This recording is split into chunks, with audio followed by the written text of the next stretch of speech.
इस वक्त हमारे साथ राजीव जेटली साहब भी जुड़ रहे हैं, प्रवक्ता हैं भारतीय जनता पार्टी के। अलका लांबा कांग्रेस की प्रवक्ता हैं, वो भी हमारे साथ इस वक्त जुड़ रही हैं। श्वेता यादव प्रवक्ता हैं जेडीएस की। आप सभी का भी बहुत बहुत स्वागत। अलका जी, मैं आपसे ही शुरू करना चाहूंगा क्योंकि कांग्रेस पार्टी को कर्नाटका के चुनाव से बहुत ज्यादा उम्मीदें हैं। इस बार जो कैंपेन है कांग्रेस का, बहुत कोशिश की गई इसको हाइपर लोकल रखा जाए।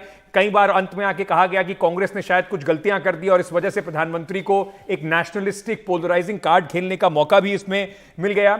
अभी के जो आंकड़े हैं, और हम इन्हीं पर सीमित रहते हैं क्योंकि 13 तारीख को जो होगा वो स्थिति सामने आई जाएगी। अभी के आंकड़ों के हिसाब से कम कांग्रेस को इतना अच्छा प्रदर्शन होता नहीं दिख रहा है जितना कांग्रेस को उम्मीद होगी।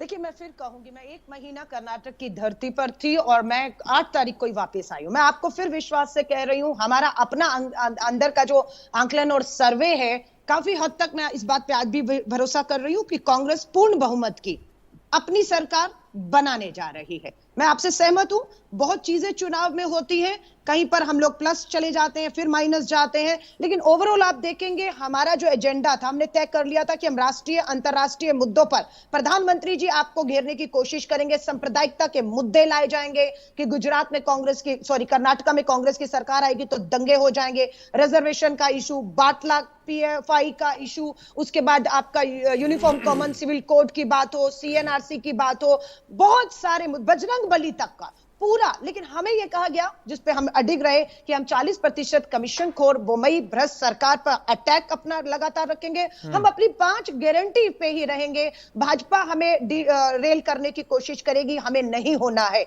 और हमने वही किया। और हमारा जब इलेक्शन अभी अनाउंस भी नहीं हुआ था, सबसे पहली लिस्ट का हमारा जारी हो जाना, विवादित लिस्ट का जारी हो जाना और हमारे कैंपेन में आगे उतर जाना, ये हमारे प्लस पॉइंट रहे। और अगर आप देखेंगे, जो हमारा कर्नाटका हैदराबाद है, जहां से हमारे राष्ट्रीय अध्यक्ष आते हैं गुलबर्गा से, आप देखेंगे भाजपा को वहां पर 9 से 10 सीटों का सीधा नुकसान हो रहा है और वो सीट पर हम लोग जो है बढ़त बना रहे हैं। यही शिमोगा में भी आप देखेंगे, यहां पर बहुत ज्यादा जो है हिजाब विवाद को इन्होंने उठाया क्योंकि ये चाह रहे थे ध्रुवीकरण हो कहीं ना कहीं। और हम भी थोड़े चिंतित थे कि क्या प्रधानमंत्री जी के आने के बाद जिस तरीके से हनुमान चालीसा और आज केरला फाइल पे भी कल सबको भेज दिया गया कि आज वोट है तो कल जाके फिल्म देखिए और ये माहौल बनाइए, हमें था कि शायद ये स्विफ्ट होगा। लेकिन मुझे खुशी है और इस बात पे मैं गर्व करती हूं इंतजार भी कर लेंगे 13 मई का, जब रिजल्ट आएगी, क्योंकि अभी तो एग्जिट पोल के रुझान आए।